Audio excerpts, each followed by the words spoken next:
investigate circumstances surrounding the forceful dawn demolition at Pampaso number 1 near Insaum. I hope we'll be able to apprehend the perpetrators and bring them to book. My area is known for such incident, not twice. So I'm hoping that the police will be on guard and be able to apprehend the perpetrators. It's difficult. We are helpless.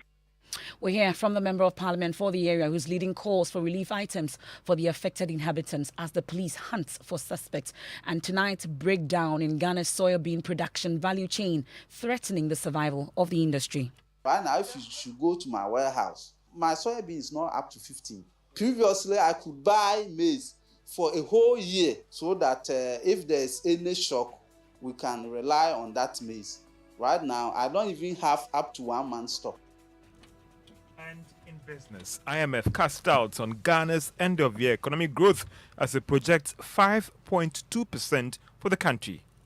In sports, it's decision Tuesday for the Black Stars, who find out their group opponents for the qualifiers of the 2023 AFCON. Draw is currently ongoing in South Africa, and we'll bring you all the groups in a bit. Many more of that here on Newsnight. You want to join us with your thoughts and comments via WhatsApp 05511119997. You're watching live on Facebook. You can leave your comments there as well. I am Emefa Apawu. Please stay for details.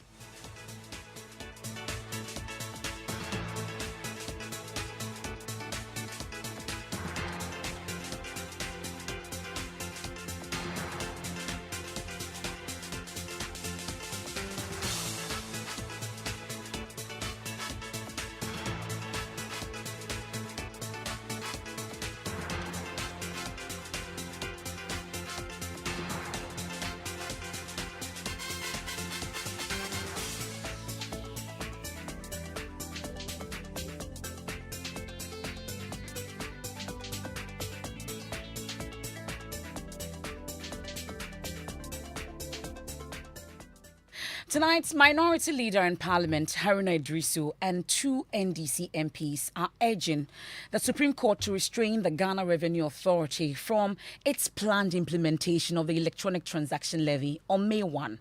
Together with Mahama Ayariga and Samoloku Jetwa Blakwa, the MPs have sued the Attorney General, arguing that Parliament did not have the required number of at least half of its MPs or members present when the controversial tax policy was approved. The e-levy, which imposes a 1.5% tax on mobile money transactions, amongst others, was heavily opposed by the NDC MPs, with Parliament's subsequent passage of the tax policy triggering this legal action. This is about the second action that these 3 MPs have taken, in particular when it comes to the controversial e-levy. My colleague Kwekwa Sante joins me in studio with details of that injunction application filed by the 3 NDC MPs. Kweku, walk us through it. So we know that these 3 MPs, on behalf of the minority, are asking the Supreme Court to nullify the approval of the e-levy because, according to them, Parliament at the time of approving the bill did not have the requisite quorum for decision making. In this injunction application that they filed before the court, they are essentially arguing that irreparable harm will be done to Ghanaians and those people who use electronic transactions if these amounts of monies are deducted, and then later the court finds the bill to have been approved in a manner that was unlawful. Let me quote from paragraph 18 of this injunction application, and it's instructive to know that the affidavit in support was deposed by Honorable Samuel Okujuta Blakwa on behalf of the minority leader and also Honorable Mahama Ayariga. It says, the Ghana Revenue Authority has clearly shown an intention to implement the electronic transfer levy as we have demonstrated through Exhibit H. Unless the Ghana Revenue Authority is restrained, irreparable harm will be occasioned to the plaintiffs and also to millions of citizens of Ghana and all other persons in Ghana on the basis that if the Honorable Court nullifies the passage of the Electronic Transfer Act 2022, the government of Ghana would not be in the position to reimburse all the monies paid by the millions of citizens of Ghana and all other persons. This will lead to the unfortunate situation of government of Ghana unjustly enriching itself on the basis of an illegality at the expense of citizens. The plaintiffs and millions of citizens and persons in Ghana who stand to be affected by the implementation of the e-levy have no adequate remedy by the ordinary process of law and will not be restored to the status quo if the passage of the levy is nullified by the court. So these 3 MPs are arguing that if the court is allowed, if GRA is allowed to go on with the implementation and start collecting this tax from Ghanaians, and the court finds that the bill was not approved properly, and so the collection should not have even been taking place, the government probably might have started spending the money. The government would also be required to reimburse all these citizens. And if the government is not able to do that, then these people would have been disadvantaged. Finally, they argue in law that the court sometimes do not grant some of these injunctions. And so they cite some cases to back this application, to tell the court that there's a unique situation and they are praying the court to do that. But what we know is that this injunction application will be heard on the 4th of May. And the e-levy, according to government, the collection will start on the 1st of May. So 3 clear days after the e-levy has been collected, this injunction application may be moved at the Supreme Court. And these are some of the questions that people have been raising to say that if the bill has already started being implemented, then the court may not find any reason to grant this injunction. Let me bring in Mr. Samuel Okujeto Ablakwa, the North Tongue MP. We're grateful for your time here on Newsnight, sir. So just for clarity, quickly and briefly on this, I know there's another case you have pending when it comes to the controversial e-levy. Now you have this injunction application. Maybe just enlighten us a bit on the 2 cases. What really is the priority in terms of which one really is priority for the 3 of you? Emefa. So you are right that we have a substantive case which we filed on the 30th.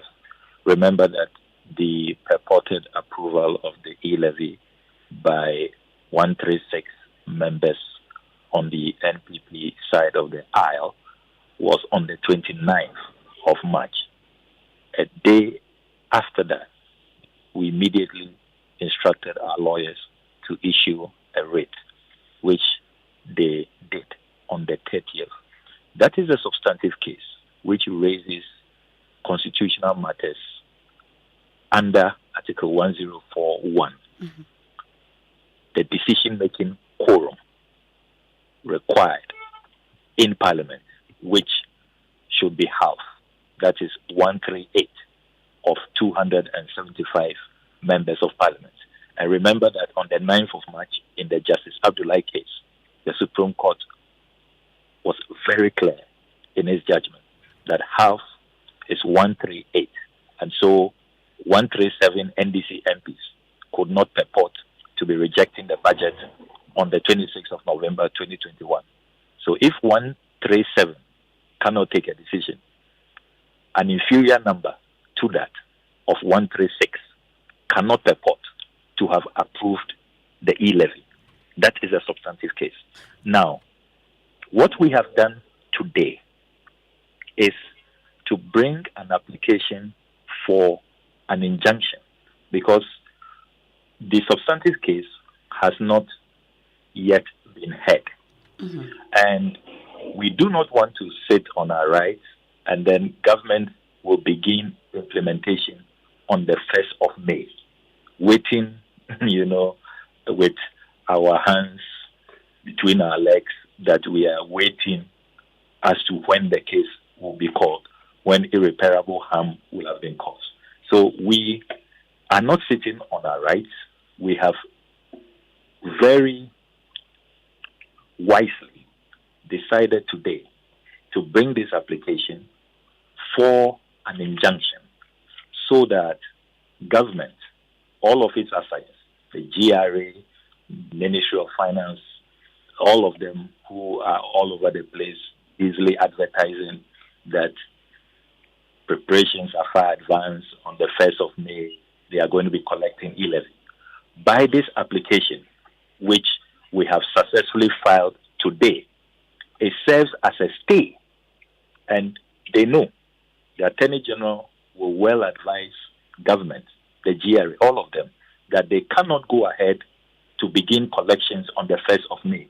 They will be in contempt of the Supreme Court once this has been filed today. So I hear you in your introduction say that we have suffered some setback. No, we've not suffered any setback at all. Once we have successfully filed today, it serves as a stay. Government must must suspend their plans of implementation on the 1st, pending the hearing on the 4th of May. So it is when we have appeared in court, we have been heard on the 4th, what the Supreme Court will decide. Then the way will be clear for us, So it is important that we put matters in proper perspective.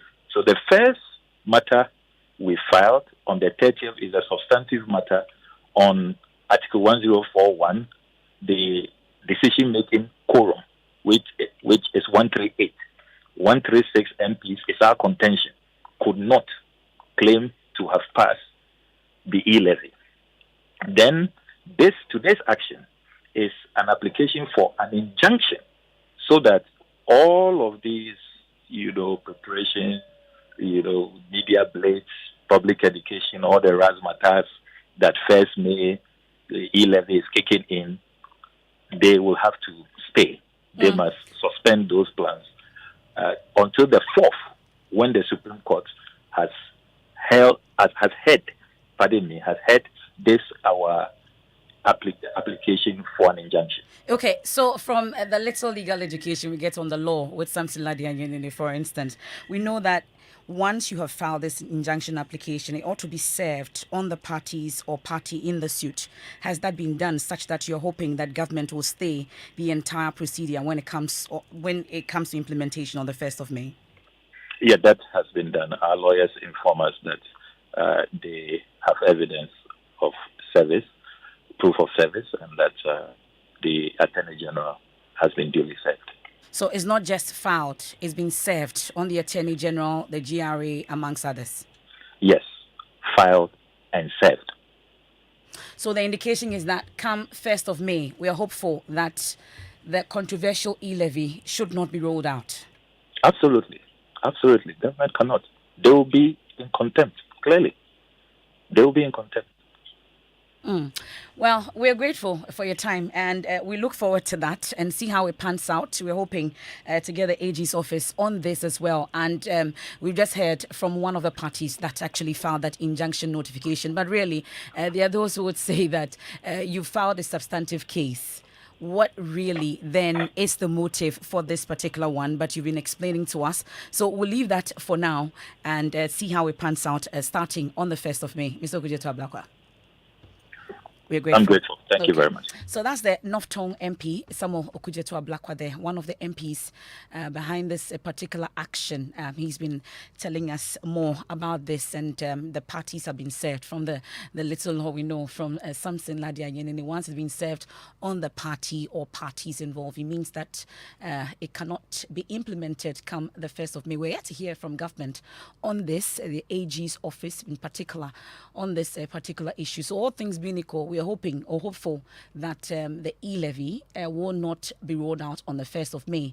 The concern was that it could suffer a major setback because we did not know that the parties have been served, because they're supposed to hear that injunction notification on the 4th of May, whilst the substantive issue of overturning the passage of the tax by Parliament is also to be heard by the Apex Court. What are your thoughts on this? Feel free and share them with us. 055 1111 997. But whilst we do that, let's go on to some other issues. Let's head to Nsaum in the eastern region. We know that the Regional Security Council is investigating circumstances surrounding the forceful dawn demolition at Pampaso number 1 near Nsaum in the eastern region. About 20 residents have been displaced as a result.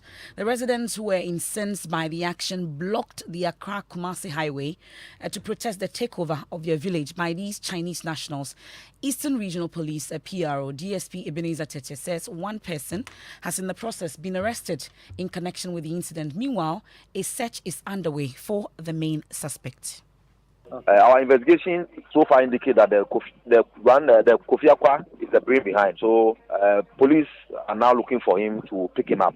But one Okada rider whose name was given to us as a famous Dogbe was quickly identified as part of the team of persons who have come there to engage in that illegally. So he has been arrested and he's been in our custody, assisting us in our investigation now. Police patrols have since been intensified to ensure that the people will not come back to do what they intended doing initially. So that's DSP Ebenezer Tete there. Speaks for the Eastern Region Police. Well, the Member of Parliament for the area, Frank Anodompre, was also the Majority Chief Whip, is urging swift police action in the forceful dawn demolition at Pampaso number 1. The day, and because it was a more or less act of vandalism, I reported it to the police command because I had left town last night. And subsequently, the commander called me and said that there were policemen deployed to the site to, keep order and instill order. So that is what it says. I don't know what has happened subsequently. I'm yet to follow up, and I'm yet to go to site. I hope we'll be able to apprehend the perpetrators and bring them to book. My area is known for such incident, not twice. So I'm hoping that the police will be on guard and be able to apprehend the perpetrators. So that was the MP in that earlier interview with my colleague Elton Brobe, but thankfully he joins us on the line with fresh details of happenings in Pampaso in Saum, and we're grateful for your time here on Newsnight, sir. So what really would you say is the latest? Because from our last checks, we know that the affected residents were still living in the open. What is their situation now, you'd say? All right, good evening to your listeners. What it says is that I have visited to commiserate with affected victims. I donated some items, 250 bags of cement, some roofs, and some amount of money just as an interim measure for them to hold body and soul together. I'm also aware the Kipi Police Command have arrested 6 people in connection with the incident, and I'm told investigation is still ongoing. But today I visited the community, and there was no police patrol, and residents are threatening reprisal attacks and self-defense, reasonably so, because of the circumstances that led to the attack and the destruction of properties. And to that end, I'm passionately calling on the IG that to step up patrol team in the vicinity to avoid any reprisal attacks we could degenerate into other nasty exchanges.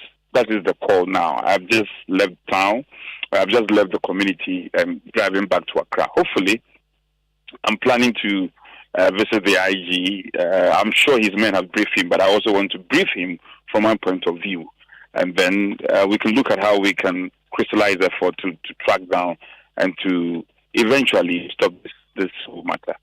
Well, I know you're seeking to brief the police, amongst others, and hopeful that something will be done about the situation. But what really are you learning about this particular demolition? Well, there are contradictory statements coming up. People claim at one breath that there are certain personalities who are claiming ownership of the entire community. And, and they came within the wee hours of the day, camouflage, and amidst gunshots, started destroying buildings and properties and shooting sporadically. So that is the information we have. And this has been confirmed by, I think the police confirmed this, and they picked up 6 people, as I earlier indicated. So we're trying to speak to the traditional leaders to look at the entitlement of the land. Who owns the land, what is happening, and what has been the situation over the years. So information coming appears a bit contradictory.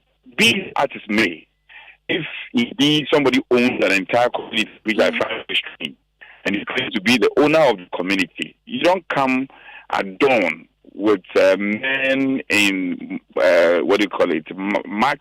maxing themselves, shooting sporadically to scare people away for you to claim your land. That, for me, is criminal, and especially when you don't have any court order that you are enforcing.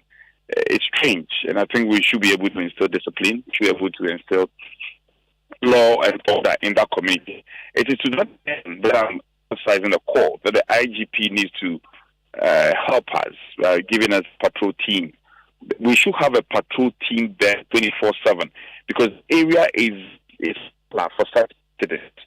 If the IG will check their records and the police will check their records, they will corroborate what I'm saying. There have been several incidents of that nature, and so it is not one off that we can treat anyhow. We have to track them, and for us to be able to track them, consistent is needed. Is needed to avoid any other matter or avoid the matter degenerating into something else. Okay. And I'm not too happy. I'm not too happy about the whole area have been there, and I didn't even one officer patrolling around. That for me is unfortunate. How big a community is this Pampaso area we're talking about? And we're told that it involves foreign nationals who like laying claim to the entire community, correct? Well, I don't know about that. I don't know about that. It's quite a proud community. For 12 years that I've served my people, there are people, land guards attacked. I mean, staged some attacks, but the people are very peaceful.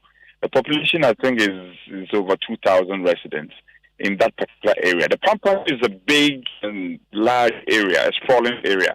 But specific to number one, I think the population should be around 2,000 plus. Well, Ms. Anodompe, we are grateful and we're following that closely, and hopefully you get some relief for the residents there. We are grateful for your time. Thank you. So that's Anodompe there. He's the majority chief whip as well, an MP for the area. We can also hear from a security consultant, Richard Kumado, who's blaming legal mining for this particular demolition. Definitely, this one did not come to me as a surprise at all. You remember recently some military officers went for some level of operations to stop Galamsey, and it ended up burning down some houses, either deliberately or as part of the accident of the job they do. I think as a nation, we will need to look at this whole exercise of Galamsey again. It's becoming dispreasurable, and Galamsey is not just a national security threat, but it affects food production, it affects healthy living, it affects our water bodies, and it affects everybody.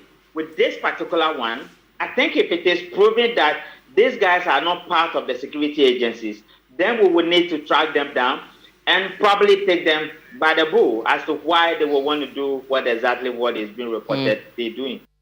So that's a security consultant there on the situation at Pampaso. I'll take you to another area where residents are in dire need of some form of support. And this time is the Volta region, where the National Disaster Management Organization is racing against time to move residents in and around the Keta and its surrounding areas to safer grounds, as the Ghana Meteorological Agency warns of high tides with devastating impact on the area. We heard from NADMO officials earlier who were working tirelessly to move these residents or evacuate them all morning, but there are some challenges, we're told. We can hear from Acting Volta Regional NADMO Director Ivy Amewuga, who says some residents are simply unwilling to relocate. My men and then the other collaborating agencies are on the ground educating people on the need for them to move to stay with some of their families who are on higher ground. Based on reports, we cannot give you any figures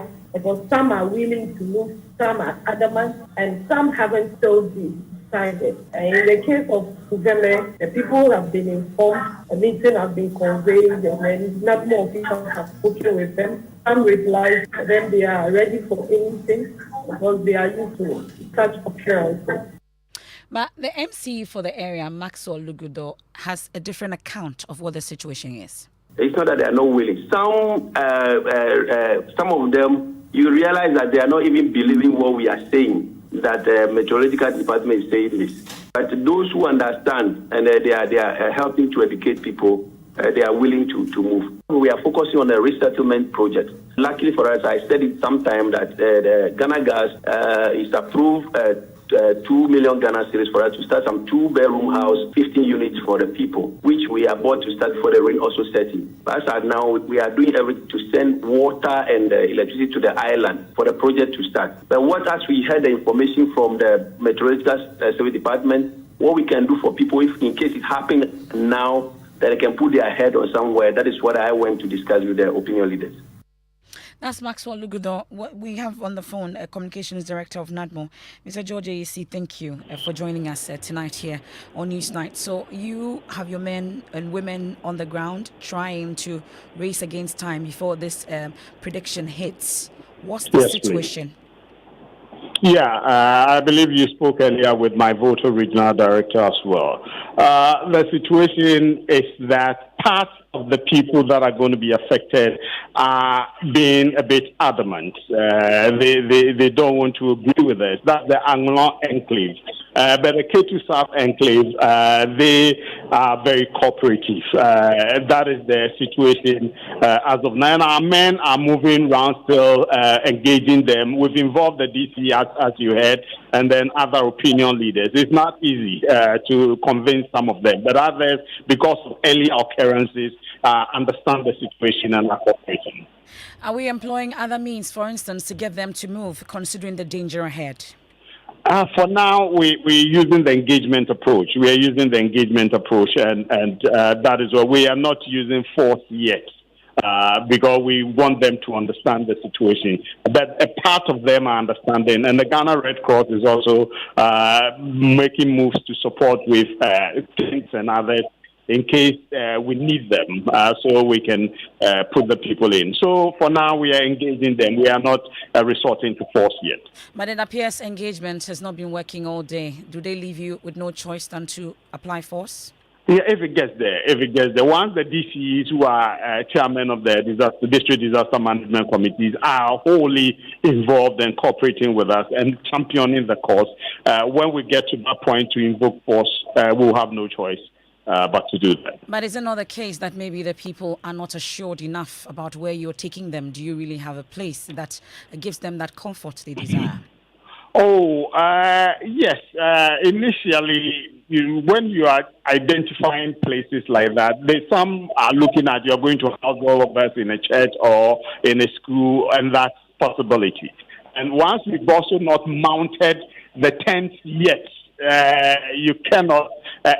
Some may be doubting. It's possible what the situation will be compared to where they are. In fact, some have made the argument that the traditional attachment to the place, their ancestors have all been lived there, and so they don't see what the worry is for us. But we are doing our duties. Once we've gotten the forewarning, we need to act, and that is exactly what we are doing. We're grateful. George AEC, a communications director of NADMO, there on the Volta regional situation as that prediction from the Ghana Meteorological Agency is about to hit. And we've been talking about the challenges, but we're hopeful that they're able to evacuate these residents before that prediction hits Keta and its surrounding areas. You're still listening to Newsnight. We are on Joy 99.7 FM. We are on Jubilee Radio in Keta, Sun City Radio also in Keta, Kelly Radio in Ho, and Love 99.5 FM in Kumasi. What are your thoughts so far on what you've heard?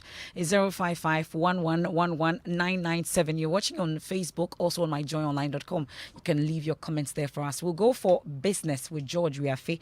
When we return, we'll be talking about the latest Hotline documentary breakdown in Ghana's soybean production value chain, threatening the survival of the industry. I have that and more after business with George. Hello, George. If I forgot to talk about also live on Spotify and all exactly the and various all the digital platforms. Social and digital platforms as well. Joy 99.7 FM. We are Joy. Of course, we are indeed Joy. And Emefa, the IMF is casting doubts on Ghana's end-of-year economic growth as it projects 5.2% for the country. And Isoko Bax claims the developments in Russia and Ukraine are impacting on pricing on the local market. Be getting you more details on that one. The business news on Newsnight is brought to you by MTN Business. Welcome to the new world of business. Kingdom Books and Stationery, your number one stop shop for all your office essentials, and Allianz Life. The other day, I visited Kweku at his spunky new office to congratulate him on opening his business. And man, was I impressed. The business is just moving quick. The sales, customers, everything is just working seamlessly. The secret? He said, it's MTN Business Broadband. In this fast-paced environment, we need fast and reliable internet to support all business types. No laggy online meetings, great download and upload speeds, impeccable business management systems, all inclusive. I mean, you can have it all. Shout! I signed on immediately. To enable your business stay ahead and stay connected, make sure you're signed on to the best internet made just for businesses. MTN Business Broadband. Sign up today on broadband.mtn.com.gh and manage your account on my MTN app. Call 0244 308 111 for more information. MTN. Allianz. Insurance since 1890. At Allianz Life Ghana, we have a wide range of life insurance packages to suit all pockets, from individuals, groups, associations, and businesses. We cover your employees, your funerals, pensions, children's education, and your future. Call us on 0302-267-892 or visit our website www.allianz-gh.com for more inquiries. Allianz Life. We secure your future.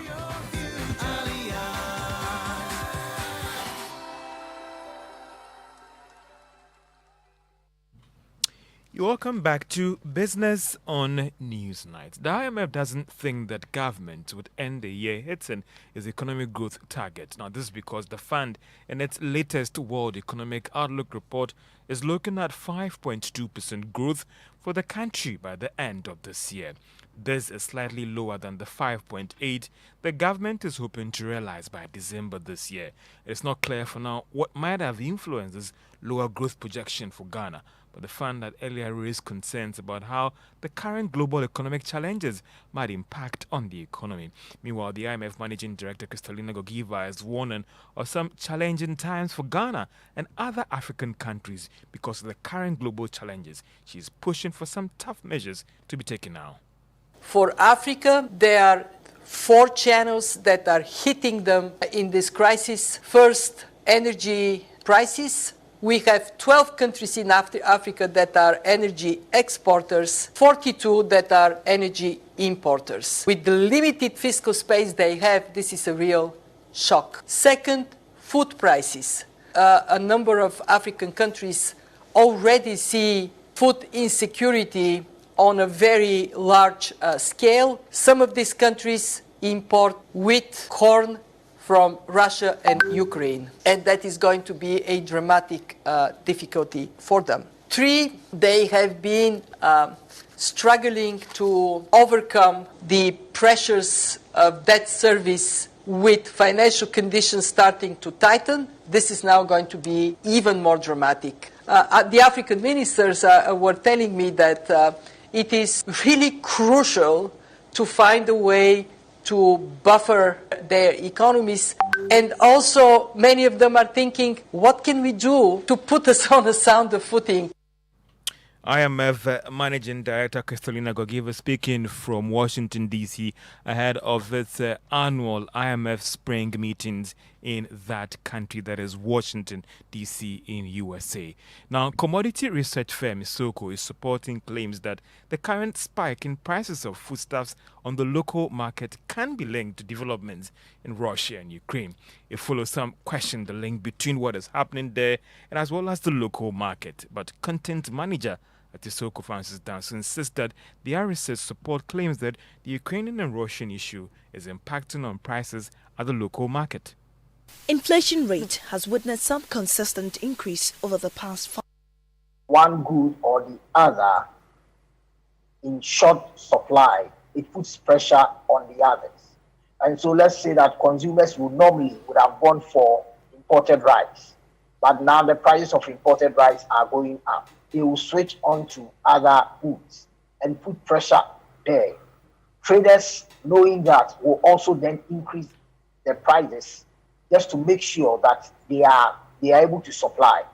And so, yes, it is putting pressure on other commodities that hitherto would have had stable prices by now. But we are seeing that if you scan the market, almost every good that we have on the market is increasing. And so, yes, it is having an impact on what we are paying for the goods that we are consuming. Francis Danso is content manager at commodity and research firm Isoko. Inflation rate will indeed slow down significantly before the end of this year. That's the view one may form after going through the latest Economic Intelligence Unit release by the London-based research unit about development in the economy. There's more in this report. Inflation rate has witnessed some consistent increase over the past 5 months to hit 19.4% for the month of March this year. There are projections that the rate will be going up further in the coming months. But if this prediction is anything to go by, then one can confidently say that the rate will trend downwards as it has been projected by some economists by the third quarter of this year. It is not clear for now what will be the main driver of this reduction. However, the projections show that government will miss its end-of-year single-digit inflation rate target. The EIU was also making a strong case for some increase in the policy rate by the Bank of Ghana to help minimize the impact of inflation rates hikes in the coming months. The report showed that government's revenue will pick up strongly this year due to some fiscal measures introduced and prices of commodities also picking up strongly in the coming months. In terms of trade partners, China will also be a significant partner for Ghana, despite a push by the Western countries to reduce China's influence on the continent. On the African Continental Free Trade Deal, the EIU was of the view that Ghana will not benefit that much when it comes to improving trade. This is because most non-tariff barriers are still in place. EIU also expects foreign direct investment to pick up strongly from this year, averaging 6.1% of GDP. And that is a Business Desk report. Now, economist Courage Mate is pushing for some aggressive programs that would help stabilize the Ghana city in the coming months. It follows recent projection by the London-based Economist Intelligence Unit that the city would end the year at around 7 Ghana cedis, 89 pesos to the dollar. The development might show that the city's worst is over, but Courage Mate maintained that a lot still can be done by government to ensure that things are improved going forward. So overall, what you expect is that even though the bulk of the depreciation is behind us, there could still be some mild depreciation. And the policy measure you expect to anchor this mild depreciation will be what the central bank has done already, which is to tighten the city side of the foreign exchange market so that you don't have too much city to create excess demand for foreign currency. On the fiscal side, you expect the government to keep to its plan to bring the deficit down. And by the mid-year review, we should see a very clear communication to the market of what the government has achieved and what they hope to achieve by end of year.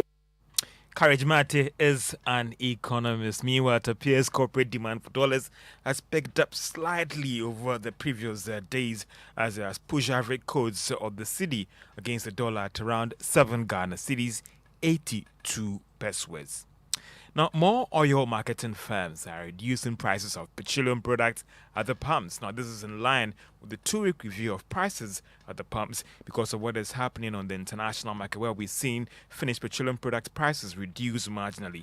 Joy Business has seen some small players in the industry adjust their prices downwards. However, some of the major oil marketing firms like Shell and Gold are yet to review their prices at the pumps. Now, some analysts are worried about the time that has taken for some of these oil firms to reduce their prices at the pumps when prices are supposed to be going down.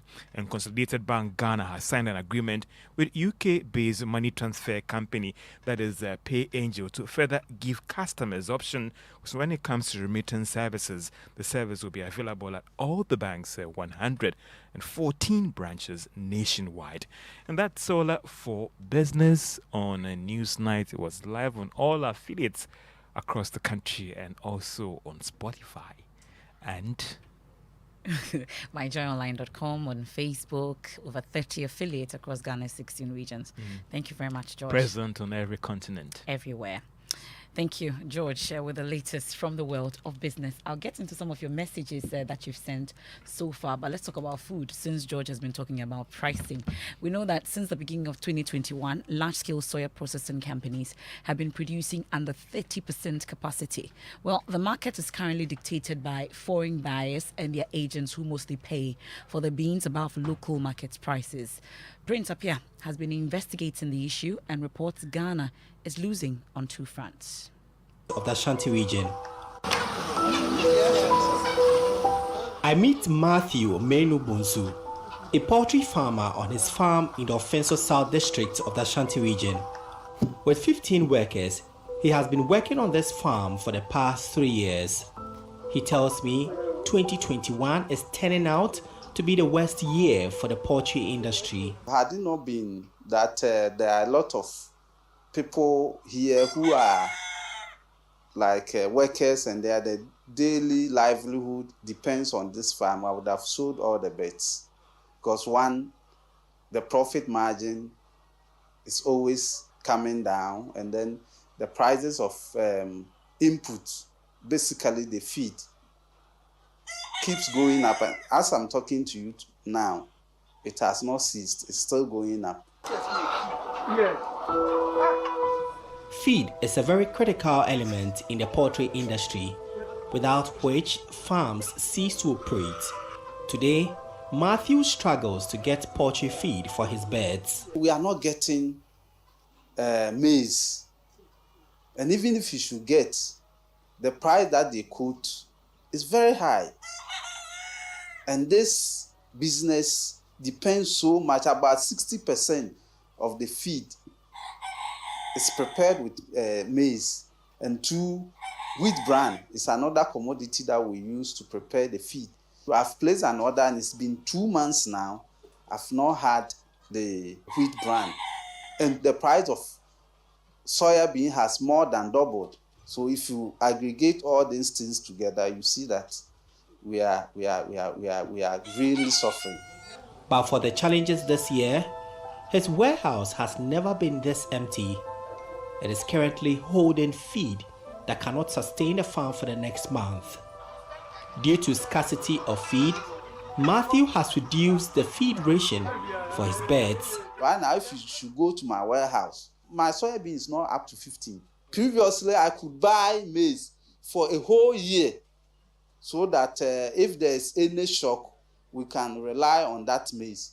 Right now, I don't even have up to 1 month stock. I could be as our grams do also with aging with this, I say grams with you. So we be 120 grams here. Maybe I have a man by 90. 90, we say 90, and what about 2? And 120 number 90, we say by 3-4 days, no, but 2 back home. And SS, I can only dim or give up for the body. They are bubbles SS and only 2 Kusian. They say we do 120 grams in there. No man, by 100 area. We say, what you know, at the account to. As I say, a pretty nice way in Wanya, the better 3-4 days, not tobacco, no alcohol. Maize and soya bean constitute 95% of feed concentrate. Both commodities are in short supply in the country since the beginning of the year. As a result, the cost of maize has increased from 50 cedis to more than 100 cedis per 100 kg bag, while soya beans have seen more than 100% increase from last year till now. In the face of this, Matthew plans to sell more of his birds in order to stay afloat. We had a bird population of 48,000, but currently I've sold around 5,000 already, and I'm prepared to sell around 4,000 coming next week or two in order to sort of stay in business.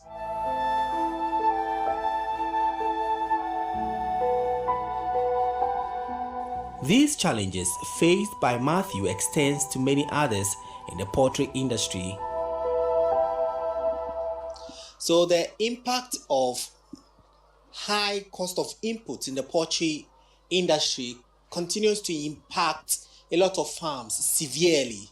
This and the other pen behind, altogether more than 5,000 fowls were housed here.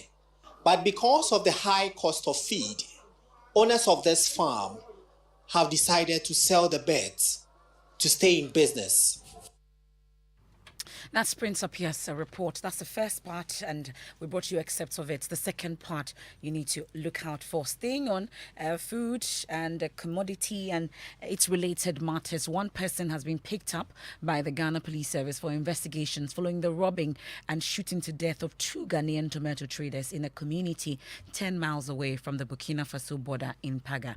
Speaking in an interview with Joy News, Public Relations Officer for the Upper East Regional Police Command, ASP David Otrifianko, said their collaborations with the security in Burkina Faso to apprehend these perpetrators. The immediate border guards that we have, that is Ghanaian border and Burkina authorities, we engage them. In fact, we have a closer collaboration. So we'll deepen that and hope we find a solution to this. As I speak to you, we have effected arrest of one individual. The investigation has begun. And in fact, from the day that was 16th April at 10, we have picked one person whom we are investigating. For now, we will interrogate the person because we can't say we still hold him as a suspect until we are done. Was this suspect picked up in Burkina Faso or you picked him up in Ghana? Or it was picked up in Ghana. That's the ASP David Otrifianko, who speaks for the Upper East Regional Police Commander, speaking to my colleague Samuel Imbrua. But the national chairman of the Tomato Traders and Transporters Association, Eric Osetufo, tells Joy News a Cruzom robbery incident has put fear in the traders. We fear seriously because nobody knows what will happen. Some are going, others also entertain fear because at the moment we don't have any tomato in our country. As I'm speaking now, there is none. We just get it from Burkina Faso. So still people are going. Even if we stop even 2 days, there will be shortage. Seriously, for that one, I can assure you because as I'm speaking, there is none in the country. You can't get tomato in anywhere within our country unless you go to Burkina Faso that we can get tomato. If we even stop going for even 2 days, serious shortage will come. They took some huge sums of money from them because now the tomato price in Burkina Faso is going higher. We buy 70,000 CFA, which is CD equivalent, is about 700 Ghana cedis per crate, and we normally take about 120 crates. So normally they are in possession of 100,000, 50,000 and above. So they've took all and then at the same time shot them to death. They were 4 trucks. They attacked 4 trucks. You heard there the national chairman of the Tomatoes Traders and Transporters Association, Eric Osetu, for the painting a picture of how dire the situation is for them. Let me bring in Oreku Ampafo. He has the latest from the world of sports. Nice pair of glasses there. Thank you very much, Emefa. I'm trying to be like you. Hey. Yours is another level. Oreku, what's in sports? Yeah, so as I said earlier in the headlines, destiny has been set for the Black Stars, and now the team knows the teams that they have to beat to ensure that they are in the 2023 Africa Cup of Nations, which would be hosted in Ivory Coast. Ghana was put in Group E in the qualifiers and have been put alongside Madagascar, Angola, and then Central Africa Republic, a group that has been described by many as manageable for the Black Stars. But let me just go through some of the groups, especially for defending champion Senegal, who were placed in Group L alongside Benin, Mozambique, Rwanda. South Africa find themselves in Group K with Morocco, Zimbabwe, Liberia, and then Ghana's neighbors, Nigeria, are also in Group A with Sierra Leone, Guinea-Bissau, Sao Tome, or Mauritius. And then we also have Ivory Coast, who would be the host country in Group H alongside Zambia, Comoros, and Lesotho. It's a very long list of Please groups. tell me again, Ghana we're coming up against? Ghana's group is not the hardest. We have just Madagascar and then Angola, and then Central Africa Republic. And you say it's not it's not the toughest group because sailing for us, right? Yeah, all 3 teams didn't even qualify for the last AFCON. Okay, and but so that's the first step. And the surprises in it is anything to go by. We can't just relax and say that. You know, there's even margin for error in this. You can finish in the top 2 and you still qualify for the AFCON. No one really cares. Yeah, so you just have to get more than 9 points, and usually that's enough for the AFCON qualifiers. And so hopefully would see the team get that. But CAF would announce the dates for the fixtures in due time, and when we do get that, we'll keep you updated. But they are set to be played over the next year as the tournament kicks off in Ivory Coast next year. Okay. Oreko, thank you very much for that update. Very much needed and timely at this point. But let me go through some of your messages that you've been sending. I'll start with Chrissy Reynolds' message from Aguna Odobing. It says, interestingly, the NDC, which have lambasted the EIU over the years on their report, which favored NPP, are now happy because the report has tilted in their favor. I know the NPP government will not disregard the report but work hard to regain the confidence of Ghanaians, he says. And we have this one also. Interestingly, the NDC, okay, that's the same message from Kwesi Reynolds in Aguna Odobing there. And we have another one. This one is from Sami in Kumasi today. When the prediction by EIU is against NPP, it is assumption. But when similar predictions prior to 2016 and 2020 elections favor the NPP, it was credible. Even if Dr. Baumia and Alan Tremanting appear separately on the ballot paper and their votes are put together at the end of the polls as one unit, JM will still beat them. That's Sami in Kumasi. That's your message. And this one says, Joshua from Spintex, please tell Mr. Babi and Samoa to stop this kind of politics. Sometimes he's not understanding some of the big guys in politics once again. Okay, so that's your message, raising concerns. And let's get to Mr. Boabi and Samoa in the NPP. They should keep playing with the masses' emotions. It will muffle them come 2024 with this elephant-sized government with nothing peculiar to show. He says, Krum Ayeshiro of Ed from North Kaneshi, you sent that one in.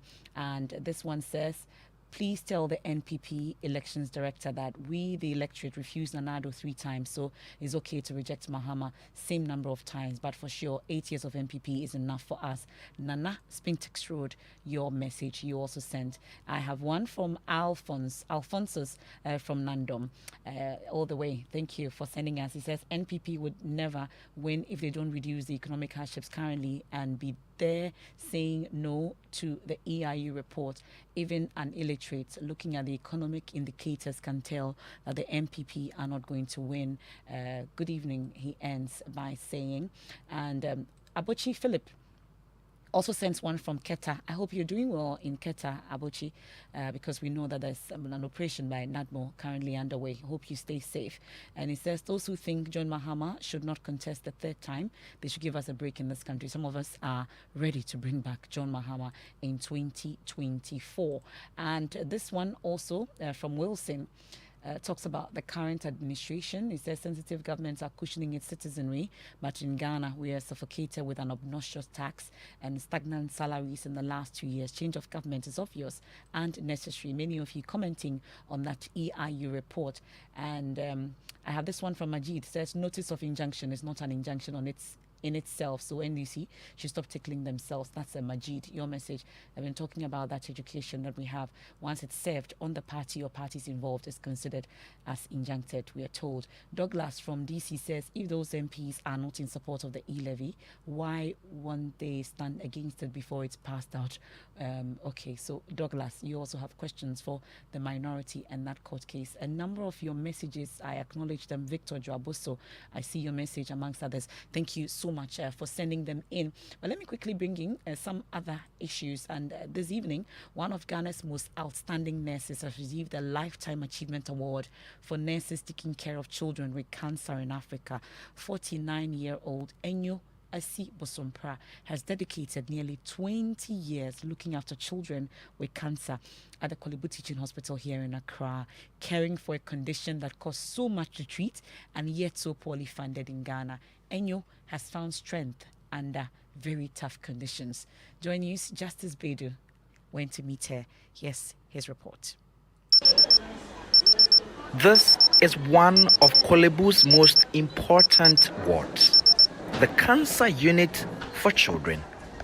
Check Isaac's chemotherapy before his checkup. It is here that Enyo Asi Bosompra has spent almost 2 decades of her nursing career trying to help children with cancer, almost standing on the borderline between life and death, survive. I wake up and I come to see the children that I thought yesterday were dying, now happily playing around, chatting, and then their parents happy. That's what gives me motivation. In here, young children, toddlers, to those almost in their teens, many in bandages, some with swollen limbs, and others barely able to breathe. In Ghana, we are supposed to see like 1,000 children with There must be cancer transparency. every year. But our place being the biggest treatment center, we see close to 300, and that is like less than half of the number that we are expected to see. So a lot of children are in the communities dying because of a lot of myths. People do not have any information about childhood cancer. Treating cancer in children could cost as much as 30,000 cedis and over, and yet it is not covered under the National Health Insurance Scheme. Medics like Asi have sometimes had to watch patients die. Her award, she says, means a lot, and she hopes goes to spur her on to do even more. It means so much for me because it's like I wake up every day, I come to work, I'm seeing the children, but nobody really cares about what we have been doing. I'm not alone in this. A lot of nurses, doctors, pharmacists, we are doing so much. But for somebody or an organization as big as SIOP to recognize my work, it gives me so much joy. I'm so proud. No money can actually pay for this kind of honor done me. And that this also goes to show that for any health worker who truly gives her job her all, there could indeed be a big light at the end of the tunnel. Justice Paidu, Joy News, Accra.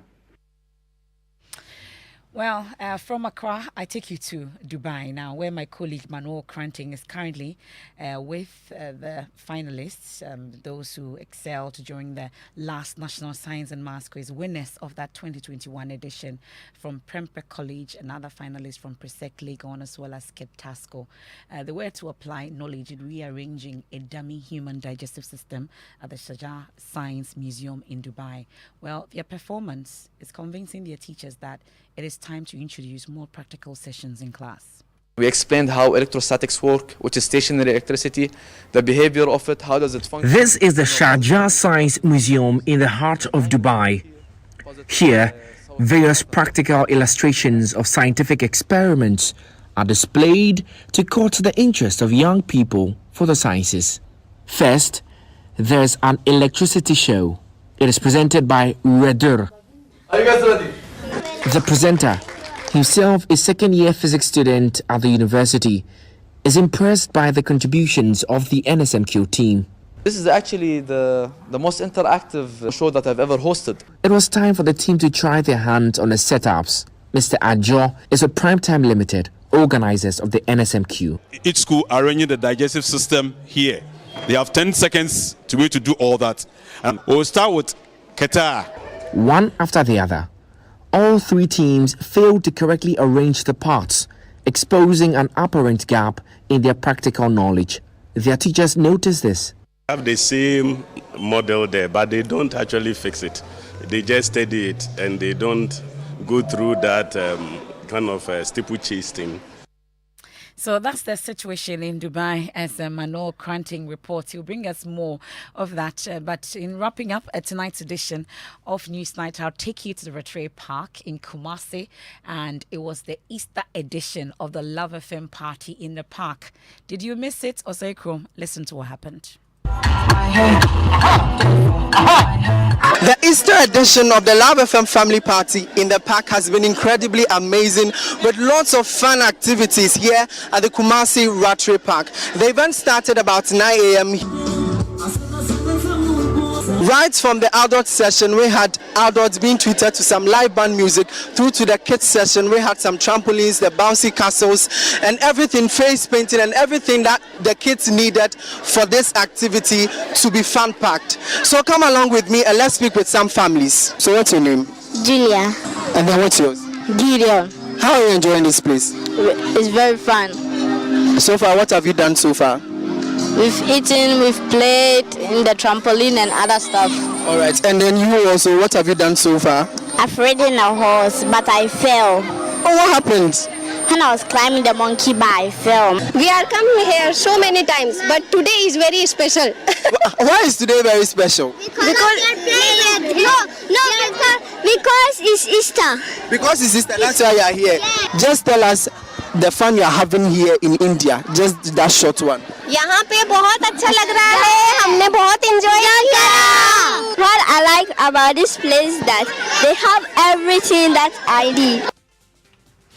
Well, that's how it went down at the Rattree Park. Well, another party in the park is coming to a park near you. You ought to look out for that. And that's how we wrap up tonight's edition of Newsnight. We've been live on Joy 99.7 FM, in Kumasi's Love 99.5 FM, and on myjoyonline.com, as well as on Facebook. Many thanks for your company. The